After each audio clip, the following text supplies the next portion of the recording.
হে মূসা, তুমি ভয় করো না, নিশ্চয়ই আমার কাছে রাসূলগণ ভয় পায় না। ১১ তবে যে জুলুম করে, তারপর অসৎ কাজের পরিবর্তে সৎ কাজ করে, তবে অবশ্যই আমি অধিক ক্ষমাশীল, পরম দয়ালু। ১২ আর তুমি তোমার হাত বগলে প্রবেশ করাও, তা দোষমুক্ত শুভ্র অবস্থায় বের হয়ে আসবে। ফিরাউন ও তার সম্প্রদায়ের কাছে আনিত ৯টি নিদর্শনের অন্তর্ভুক্ত, নিশ্চয়ই তারা ছিল ফাসিক সম্প্রদায়। ১৩ তারপর যখন আমার নিদর্শনগুলো দৃশ্যমান হয়ে তাদের কাছে আসল, তখন তারা বলল, এটা তো সুস্পষ্ট জাদু।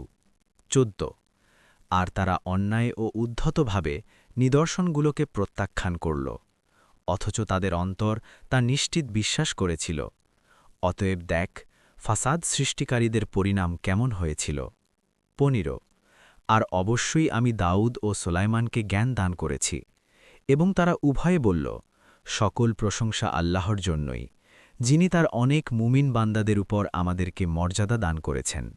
১৬ আর সোলাইমান দাউদের ওয়ারিশ হল, এবং সে বলল, হে মানুষ, আমাদেরকে পাখির ভাষা শেখানো হয়েছে, এবং আমাদেরকে সকল কিছু দেয়া হয়েছে। নিশ্চয় এটা সুস্পষ্ট অনুগ্রহ।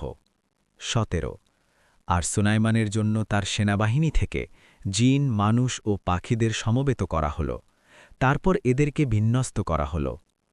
১৮ অবশেষে যখন তারা পিঁপড়ার উপত্যকায় পৌঁছল, তখন এক পিঁপড়া বলল, ওহে পিঁপড়ার দল, তোমরা তোমাদের বাসস্থানে প্রবেশ করো।